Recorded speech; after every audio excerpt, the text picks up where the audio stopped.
عليكم، عاملين ايه؟ يا رب تكونوا بخير.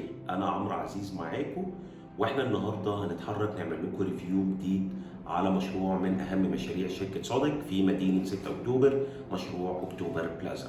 المشروع بدا يتسلم الفتره اللي فاتت، في ناس بدات ان هي تعيش في المشروع. حبينا ان احنا نعمل لكم الريفيو ده، نشرح لكم تفاصيل المشروع والابديتس اللي حاصله، وتشتري في المشروع ولا ما تشتريش. فخلينا كده نتحرك ونبتدي نشرح لكم كل حاجه تخص المشروع.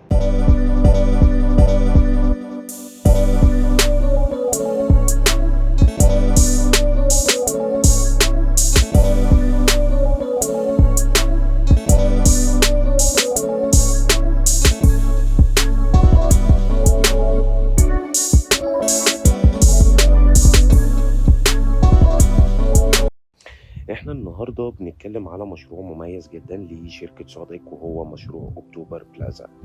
مشروع اكتوبر بلازا هو في مدينة 6 اكتوبر، بالتحديد في التوسعات الشمالية لمدينة 6 اكتوبر، ظهر مول العرب ونادي الصيد.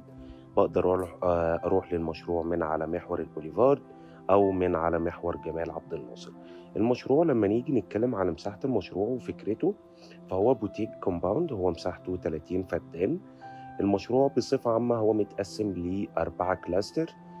فكرة البوتيك كومباوند بتبقى مختلفة شوية على المدن أو الميجا بروجكت، إن هو بيبقى مشروع بيسيرف على الأونرز أو الملاك اللي في المشروع.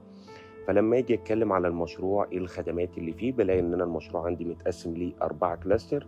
كل كلاستر ليه اللايف ستايل والفكر المختلفة بتاعته. هلاقي كلاستر بيبقى فيه ووتر فيتشر، هلاقي كلاستر بيبقى فيه جيم، هلاقي كلاستر بيبقى فيه يوجا، هلاقي جزء بيبقى فيه كيدز اريا.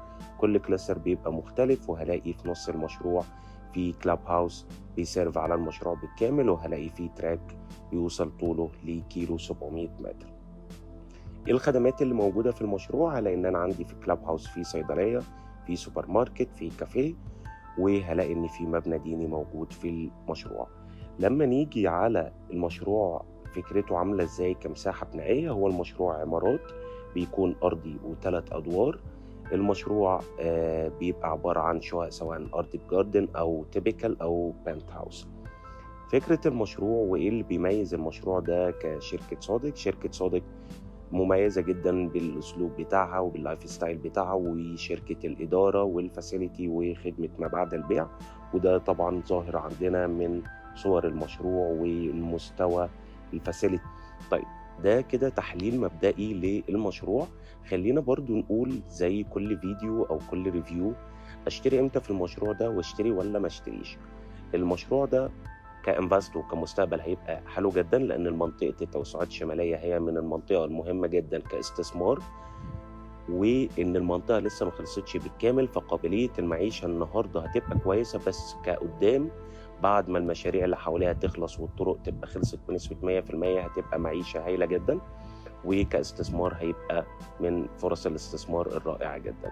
طيب، أنا النهاردة أشتري في المشروع ده إمتى وما أشتريش إمتى؟ أشتري في المشروع ده لو أنا بدور على حاجة تكون استلام فوري، وتكون بطرق سداد بتوصل ل6 سنين و8 سنين، ويكون السعر بتاعها خلينا نقول إن هو متوسط، مش سعر قليل. في الحالة دي أقدر إن أنا أشتري في المشروع ده، أو إن أنا حابب إن أنا أشتري كاش، فخصم الديسكاونت في صادق وفي المشروع ده مميز جدا، ففي الحالة دي هيوفر لي. إنما لو أنا مش مستعجل على الاستلام أو بدور على انفست، وفي نفس الوقت يبقى بريلاكسنج بيمنت بلان أكتر من كده، فطبعا مش هيكون المشروع ده، هيبقى في بروجكت تانية ممكن تكون أحسن من كده. وده نموذج لشقة مكونة من 3 أوض، وإن شاء الله الريفيو الجاي هيبقى معانا مميز، إنه هيكون ريفيو على مشروع لشركة مراكز وأول تاورز موجودة في مدينة 6 أكتوبر. فاستنونا إن شاء الله الأسبوع الجاي. يومكم سعيد يا رب.